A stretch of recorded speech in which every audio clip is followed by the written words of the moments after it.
pods versus divisions. And that's where I really start with it and weigh out the pros and the cons, because on one hand, the pod structure, it's like, why would we go to a pod structure? And I understand why you would from the entertainment value side. And I know people, the old school, the old heads are going to hate this because it's a participation trophy type of thought process. But when you think about it, right, there's never been more options for entertainment than there are in 2022. I mean, heck, we're seeing it right now with college football attendances declining across the board. I couldn't believe attendance was down last year coming off of COVID. I know some people maybe were still scared off from going and inflation's happening and all that. But I think something that also happens is this.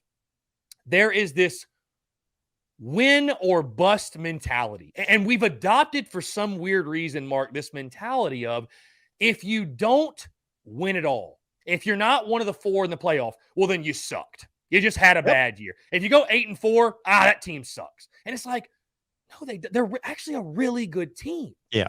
The reason, hate to hear that too. Right. But it's like the reason, the playoff exists. It's not like you're just either elite or you're terrible. It's like there's a lot of wiggle room in between. But because what the playoff has done, and ESPN has marketed it to, who's in, and it's all about the playoff. Well, if their team's not in, fan bases are losing interest halfway through the year. And I'm not saying that's happening. Fans are going to, the diehards are going to continue to show up no matter what. But you are seeing fan interest wane, I think, a little bit. Because, again, like I even look at South Carolina. It's like, why were there some people last year that were saying 7-6 was a bad year? It's because it's this championship or bust mentality. So when you bring the pods in, Mark, at least what you do with that scenario and that setup and that structure, you're giving more teams more to play for longer, right?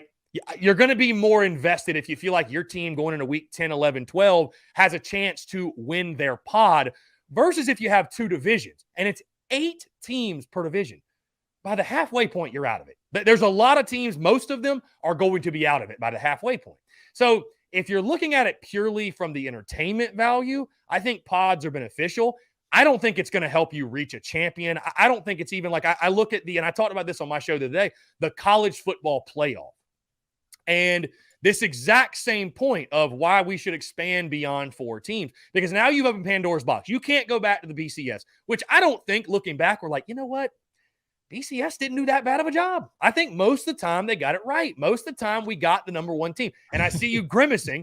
And I'm not saying I want to go back to it. I'm just saying that we're going to save that conversation, Chris. Right. I'm just saying that it feels like you could expand the playoff to 8 to 12 to 16. It's like we're still ending up with Bama and Clemson. We're still ending up with Bama and Georgia. We're still ending up with some combo of Bama, Georgia, Clemson, Ohio State, Oklahoma, Oregon, somebody else. Okay. But it's the entertainment value side. College ball is a business. They got to keep people invested as long as they can. So I would almost turn it back on you, or I'd turn it on anyone.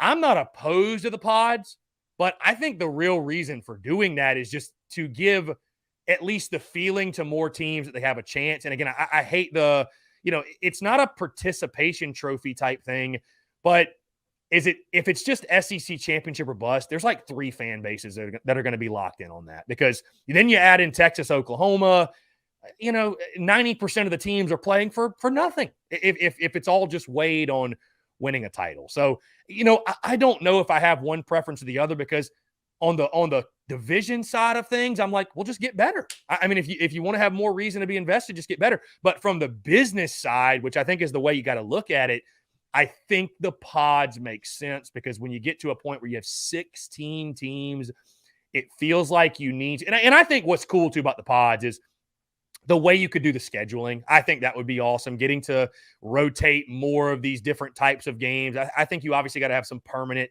games that you play. Like, I want to see South Carolina, Georgia play every year. I want to see Georgia, Tennessee play every year. I want to see Florida, Georgia play every year. But – why is South Carolina only seeing LSU once every decade, or Bama once? It feels like we're never playing these teams. So getting those more unique matchups is cool. But, I would probably side when you add Texas and OU to the pod side of things, just simply for the entertainment value, because you can't just have people checking out halfway through the season.